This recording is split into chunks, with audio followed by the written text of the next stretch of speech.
Hello అండి, welcome to my channel Bigg Boss hangover. మీలో ఎంతమంది నిన్న బిగ్ బాస్ చూసారండి? మీలో ఎంతమందికి నిన్న బిగ్ బాస్ ఎపిసోడ్ చాలా బోరింగ్గా చిరాగ్గా అనిపించింది? కంటెస్టెంట్స్ ఎవరైనా మీకు నచ్చారా అండి? నాకైతే చాలా చిరాకు అనిపించిందండి. అసలు కంటెస్టెంట్ సెలెక్షన్ నాకైతే అస్సలు నచ్చలేదు. మీకు కూడా నచ్చుండదు కదా? మీలో ఎంతమందికి ఇలా అనిపించిందో కామెంట్ చేయండి. ఇంకా స్టార్టింగ్ నాగార్జున గారి ఇంట్రడక్షన్, వెంటనే ఇంకా హౌస్ లోపలికి ఎంట్రీ ఇచ్చారు మన నాగ్ సార్. హౌస్ అయితే సూపర్గా ఉందండోయ్. నాకెందుకో ఫస్ట్ టైం నాగ్ సార్ హోస్ట్లా కాకుండా మెజిషియన్లా కనిపించారండి. ఎందుకంటారా? ప్రతి రూమ్కి వెళ్ళడం, అక్కడ యానిమల్స్ని ఇలా అంటే అలా చిటికలో అక్కడికి రప్పించేస్తున్నారండి. యానిమల్స్ నిజంగా హౌస్లోకి వచ్చినట్టే అనిపించింది అనుకోండి. నాకెందుకో అది బిగ్ బాస్ హౌస్ కాకుండా జూ పార్క్లా అనిపించింది. నాకు తెలిసి వచ్చిన కంటెస్టెంట్స్ కూడా అనుకుంటారు మనం వచ్చింది బిగ్ బాస్ హౌస్లోకా జూలోకా అని చెప్పి. కానీ సరదాగా అంటున్నానండి. కానీ ఏ మాట కామాటే బిగ్ బాస్ హౌస్ చాలా బాగుంది, బాగా డిజైన్ చేశారండి. మన జూలో ఉండే యానిమల్స్ అన్నిటికీ కూడా ఒక్కో యానిమల్కి ఒక్కో స్వభావం ఉంటుందండి. ఆ స్వభావాన్ని ఈసారి బిగ్ బాస్ టీం ఒక థీమ్గా తీసుకొని వాటి స్వభావం బట్టి ఆ పర్టికులర్ రూమ్స్ని డిజైన్ చేయడం అనేది చాలా యూనిక్గా అనిపిస్తుంది. ఆ థాట్ నాకైతే బాగా నచ్చింది. ఇంకా అన్ని రూమ్స్ పక్కన పెడితే ఆ లయన్ ఉన్న చూసారండి, స్ట్రాటజీస్ రూమ్ అంట. ఆ లయన్ హాలోగ్రామ్ అయితే ఒక్కసారి చూడగానే నాకు నిజంగా ఆ రూమ్లో లయన్ ఉందేమో, అది వస్తుందేమో మీదికి అన్నట్టే అనిపించిందండి. ఆ రూమ్ లోపల స్ట్రాటజీస్ వేసి ఎవరు రాజు అవుతారో చూద్దామని నాగార్జున గారు అంటున్నారు. కానీ నాకైతే మాత్రం రాజు అవ్వడం కాదు కదా, లోపలికి వెళ్తే ఆ సింహానికి ఆహారం అయిపోతారేమో అనిపించిందండి. అది నాకు ఎందుకో స్ట్రాటజీస్ రూమ్లా అనిపించలేదు. బాగా ఒక 1 మంత్ నుంచి ఆకలితో ఉన్న సింహం బోన్లా అనిపించింది.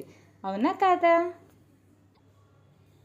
ఇంకా అన్ని రూమ్స్ తిరిగి బెడ్రూమ్, వాష్రూమ్, రెస్ట్ రూమ్, ఆ రూమ్, ఈ రూమ్ అని అన్ని రూమ్స్ తిరిగి ఫైనల్గా నాగార్జున గారు కన్ఫెషన్ రూమ్కి వచ్చేసారండి. ఇంకా కన్ఫెషన్ రూమ్కి వచ్చిన తర్వాత తెలుసు కదా, బిగ్ బాస్ గారు నోరిప్పుతారు. ఇంకా నాగార్జునని పలకరింపులు అవి ఇవి చేసుకున్న తర్వాత, నాగార్జున నువ్వు ఆత్రుతగా చూస్తున్నావా ఎవరెవరు కంటెస్టెంట్స్ వస్తున్నారో?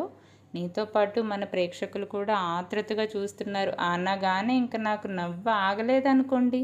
నాకు ఎందుకు నవ్వు ఆగలేదో మీకు తెలిసే ఉంటుంది కదా, ఎందుకో కామెంట్ చేయండి. ఇంకా తర్వాత నుంచి ఒక్కొక్క కంటెస్టెంట్ని నాగార్జున గారు ప్రవేశపెట్టారు. First contestant Yashmi Gowda. ఈమె మీలో చాలామందికి తెలుసుంటుంది. ఫ్యామిలీ ఆడియన్స్, సీరియల్ ఆడియన్స్కి అయితే ఇంకా బాగా తెలుస్తుందండి. యష్మి గౌడ తెలుసు కదా. ఇంకా నెక్స్ట్ నిఖిల్ మలైకర్, తను కూడా తెలుసు కదండి, గోరింటాకు ఫేమ్. సో వీళ్ళిద్దరిని పెయిరప్ చేసి బిగ్ బాస్ హౌస్లోకి పంపించారండి. ఇంకొక విషయం, నాకు ఈ పెయిరప్ చేయడం, ఈ బడ్డీస్ చేయడం ఇదంతా చూస్తుంటే నాకు ఎలా అనిపిస్తుందంటే, లోపలికి వెళ్ళాక పులిహోర కలుపుకోవడానికి వీళ్ళు ఏమైనా ఇబ్బంది పడతారేమో, ఆల్రెడీ మేమే పులిహోర ప్రిపేర్ చేసేసి పంపించేస్తే చూసే వీవర్స్కి ఒక ఐడియా ఉంటుంది, వాళ్ళకి ఏం చేయాలో ఒక ఐడియా ఉంటుందని చెప్పి ముందే సెట్ చేసేసారు అనిపించిందండి.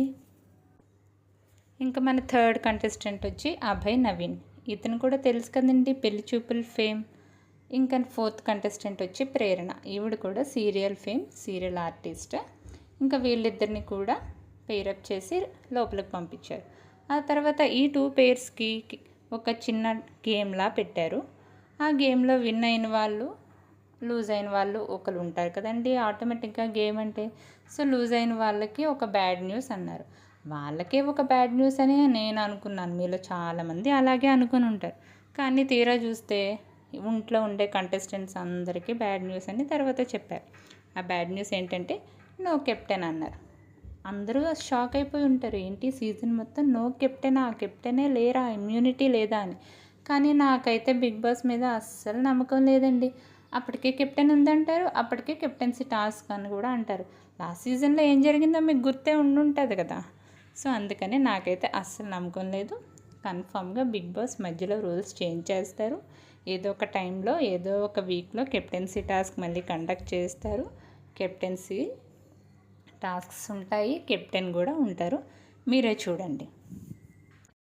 ఇంకా తర్వాత నెక్స్ట్ కంటెస్టెంట్ శేఖర్ భాష. ఇతను ఒక ఆర్జే అండి. సో ఇతను అప్పుడు జెమినీ మ్యూజిక్లో అప్పట్లో వెన్నెల అని ఒక ప్రోగ్రాం వచ్చేదండి, నాకు బాగా గుర్తు. దాంట్లో ఇతను చాలా బాగా మాట్లాడేవారు. అప్పట్లో నా లైవ్ ప్రోగ్రామ్స్ ఉండేవి, మనం కాల్ చేసేవాళ్ళం, మనకి నచ్చిన సాంగ్ అడిగేవాళ్ళం, వాళ్ళు వేసేవాళ్ళు. అప్పట్లో నా ఆనందమే వేరులేండి. తర్వాత నెక్స్ట్ బేబక్క. ఈవిడైతే నాకు అస్సలు తెలియదండి. ఇంక వీళ్ళిద్దరిని పేరప్ చేసి బిగ్ బాస్ హౌస్లోకి తోసేశారు. ఇంకా తర్వాత కంటెస్టెంట్ వచ్చేసరికి ఆదిత్య ఓం. ఇతను తెలుసా అండి? లాహిర్ లాహిర్ లాహిర్లో అనే ఒక మూవీలో ఇతను ఉన్నారు కదా, అతను. ఆ తర్వాత కంటెస్టెంట్ సోనియా. ఈవిడైతే నాకైతే అస్సలు తెలియదండి, చాలా కొత్త కంటెస్టెంట్. కానీ అందరికీ తెలిసేలా చేయడానికి ఒక ట్రిక్ ప్లే చేశారండి. ఆ ట్రిక్ నేమే రామ్ గోపాల్ వర్మ. రామ్ గోపాల్ వర్మ కేటగిరీ ఇప్పుడు బిగ్ బాస్లో డ్యాన్సర్ అనే ఒక కేటగిరీ, సింగర్ నుంచి ఒక కేటగిరీ, అలా సింగర్ కేటగిరీ నుంచి ఒకరు, డ్యాన్సర్ ఒకరు, యాక్టర్ ఒకరు, యాక్ట్రెస్ ఒకరు, అలా డిఫరెంట్ కేటగిరీస్ ఉన్నట్టే రామ్ గోపాల్ వర్మ కేటగిరీ అని కూడా ఒకటి ఉండడం బాగా అనువైతే అయిపోయిందండి. హర్యానా నుంచి, ఇనాయా నుంచి వచ్చింది. ఇప్పుడు ఈ సోనియా, ఈవిడెక్కడ రామ్ గోపాల్ వర్మ కేటగిరీ అని మనకు తెలియదేమో అని చెప్పి బిగ్ బాస్ వాళ్ళు ముందే ప్లాన్ చేసి రామ్ గోపాల్ వర్మ గారితో ఒక వీడియో రికార్డ్ చేయించి అదేమో స్టేజ్ మీద ప్లే చేయించి అందరికీ తెలియజేశారు. ఆ తర్వాత ఈ ఆదిత్య ఓం గారిని, సోనియా గారిని ఇద్దరిని పేరప్ చేసి ఇంట్లోకి పంపించేశారు. ఆ తర్వాత ఇంకా నెక్స్ట్ వచ్చే కంటెస్టెంట్ నాగమణికంఠ. ఈ నాగమణికంఠ అబ్బాయిని చూస్తే నాకు ఎందుకో చాలా ఇన్నోసెంట్గా అనిపించిందండి. అతని స్టోరీ కూడా చెప్పినప్పుడు నాకు చాలా ఎమోషనల్గా అనిపించింది. మీరు ఎంతమందికి నాగమణికంఠ స్టోరీ బాగా నచ్చింది? నాకు ఎందుకో నిన్న చూపించిన అన్ని వాటిలో నాగమణికంఠది కొంచెం ఇంప్రెసివ్గా అనిపించింది. అండ్ చాలా హ్యాండ్సమ్గా ఉన్నాడు, బాగా ఉన్నాడు. అండ్ నెక్స్ట్ కంటెస్టెంట్ కిరాక్ సీత. ఈమె తెలుసు కదండి, బేబీ మూవీ ఫేమ్. సో ఇంకా నెక్స్ట్ వీళ్ళిద్దరిని కూడా పేరప్ చేసి ఇంట్లోకి తర్వాత ఈ లాస్ట్ వచ్చారు కదండి 3 పేర్స్, వీళ్ళ 3 పేర్స్కి ఫండే గేమ్స్ పెట్టారండి. మరి సండే అంటే ఫండే గేమ్స్ ఉండాలి కదండి. మీలో చాలామంది అనుకోవచ్చు, ఏంట్రా బాబు ఈ ఫండే గేమ్స్ చూడలేకపోతున్నాం, ఈ స్టార్ మహిళా గేమ్స్ ఆపేస్తే బాగున్నాయి, ఏంటిది చిన్నపిల్లల్లాగా అని చెప్పి. కానీ ఒకసారి చూడండి, అలాంటి గేమ్స్ ఫ్యామిలీ ఆడియన్స్ బాగా ఎంజాయ్ చేస్తారు. మీరు ఎప్పుడైనా అబ్జర్వ్ చేయండి, మన ఇంట్లో పెద్దలతో మనం టీవీ చూసినప్పుడు, బిగ్ బాస్ షో చూసినప్పుడు వాళ్ళు ఎక్కువ సండే ఆ గేమ్స్ ఆడిపిస్తే అవే ఎక్కువ చూసి ఎంజాయ్ చేస్తూ ఉంటారు. ఫ్యామిలీ ఆడియన్స్ గురించి కూడా ఆలోచించి అలాంటి ఫండే గేమ్స్ పెడతారు. ఎనీవేస్ ఫండే గేమ్స్లో ఒకరు ఓడిపోయారు. వాళ్ళే నాగమణికంఠ, కిరాక్ సీత. వాళ్ళ చేత ఒక బ్యాడ్ న్యూస్ రిలీజ్ చేయించారు. అదేంటంటే నో రేషన్. ఆ రేషన్ కూడా వాళ్ళే ఓన్గా గెలిచి సంపాదించాలంట. చూద్దాం దానికి ఏ టాస్క్స్ పెడతారో ఏంటో అంతా చూడాలి మనం. ఆ తర్వాత నెక్స్ట్ కంటెస్టెంట్ పృథ్వీరాజ్. ఇతను నాగపంచమి అనే సీరియల్లో మెయిన్ లీడ్గా చేశారండి.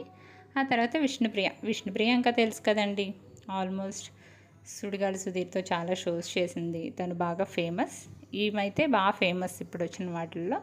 ఇంకా తను కామెడీ టైమింగ్ కూడా బాగుంటుంది. ఇంకా వీళ్ళిద్దరిని పేరప్ చేసి ఇంట్లోకి పంపించారండి. ఆ తర్వాత నెక్స్ట్ కంటెస్టెంట్ నబీల్ అఫ్రిది.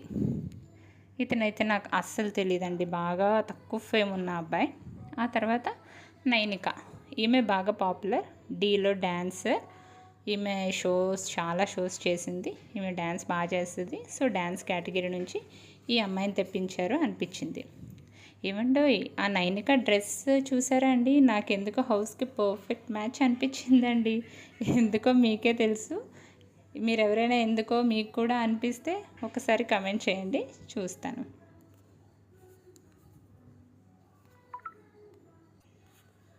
ఆ తర్వాత హౌస్లోకి అనిల్ రావిపూడి గారు వచ్చారు. అతనేదో థర్డ్ బ్యాడ్ న్యూస్ చెప్తాను అన్నారు, కానీ లాస్ట్ వెళ్ళే వరకు చెప్పలేదండి. కానీ ఏదో చిన్న, మరి బిగ్ బాస్ అంటేనే డ్రామా కదండి, ఆ చిన్న drama, of course it's reality show, కానీ మనల్ని ఆడియన్స్ని బాగా ఎగ్జైట్ చేయడానికి, ఆడియన్స్ క్యూరియాసిటీ పెంచడానికి, టీఆర్పీ రేటింగ్ పెంచాలంటే కొంచెం చేయాలి కదా. దాని గురించి as usual Bigg Boss team Anil Ravipudi గారికి ఫుల్గా ఏం చేయాలో బాగా చెప్పి పంపించారు. సో అతను వచ్చి ఏమన్నారంటే, ఆల్రెడీ ఓడిపోయిన పేర్స్ ఉన్నారు కదండి, నాగమణికంఠ, అభయ్, సీత, ప్రేరణ, వీళ్ళు 4 నించోబెట్టి ఓటింగ్ వేయమన్నారు. ఆల్రెడీ నిన్నే ఓటింగ్ స్టార్ట్ చేశారు. ఇంకా నాగమణికంఠకి హయ్యెస్ట్ ఓటింగ్ వచ్చాయి, ఎందుకంటే తను చాలా తక్కువ ఫేమ్ ఉన్న అబ్బాయి కాబట్టి తనకే అందరూ ఓట్ చేసేసారు. ఇంకా తన్ని తీసుకొని అనిల్ రావిపూడి గారు బయటకు వచ్చి చిన్న సీన్ క్రియేట్ చేశారు. ఇంకా నాకైతే ఏమనిపించిందంటే బిగ్ బాస్ టీం మళ్ళీ సింపతి ఒక పర్టికులర్ కంటెస్టెంట్కి బిగ్ బాస్ టీం ఫేవర్ చేస్తుందా, సింపతి ఆ పర్టికులర్ కంటెస్టెంట్ మీద మనకి వచ్చేలా ట్రై చేస్తుంది కన్ఫామ్గా. ప్రతి సీజన్లో కూడా అంతే. అలా అని ఒక్క కంటెస్టెంట్ అని కాదు, ఈ వీక్కి ఈ కంటెస్టెంట్, నెక్స్ట్ వీక్ ఇంకో కంటెస్టెంట్, అలా. ఇప్పుడు స్టార్టింగ్ ఈ వీక్కి మాత్రం ఆ కంటెస్టెంట్ నాగమణికంట అని నాకు అనిపించింది. బిగ్ బాస్ టీం అయితే సింపతి వర్కౌట్ బాగానే చేసింది, బాగానే పండిందని నాకైతే అనిపించింది. ఇంకా ఫైనల్గా ప్రేరణ గారు చూసారా అండి, ఆ స్కర్ట్ని అస్తమానం మహేష్ బాబు గారు కుర్చీ మడత పెట్టినట్టు మన ప్రేరణ గారు ఆ స్కర్ట్ని అస్తమానం లుంగిలా మడత పెట్టేసుకొని నడుస్తుంటే నాకైతే భలే నవ్వొచ్చిందండి. ఇంకా ఫైనల్గా నాగార్జున గారు ఆ అమౌంట్ ఎంతో లాస్ట్లోనే ఫైనల్ ప్రైజ్ ఎంతో అందరికీ అనౌన్స్ చేస్తానని చెప్పి ఒక రూమ్లోకి తీసుకెళ్ళి దాన్ని అనౌన్స్ చేశారండి. లిమిట్లెస్ మనీ అంట, వాళ్ళు ఎంత ఆడితే అంత మనీ వాళ్ళ సొంతమని మరీ చెప్పారు. ఇంకా ఫైనల్గా నాగార్జున గారు మరి లాక్ వేసేయాలి కదండి ఆ కంటెస్టెంట్స్ని లోపల పెట్టి. నాకైతే జూ లోపలే పెట్టేసి తాళం వేసేస్తున్నారా అన్న ఫీలింగ్ అయితే వచ్చింది అనుకోండి. ఇంకా నాగార్జున గారు లాక్ చేసేసి అలా ఇంకా మనకి బాయ్ బాయ్ చెప్పేశారండి.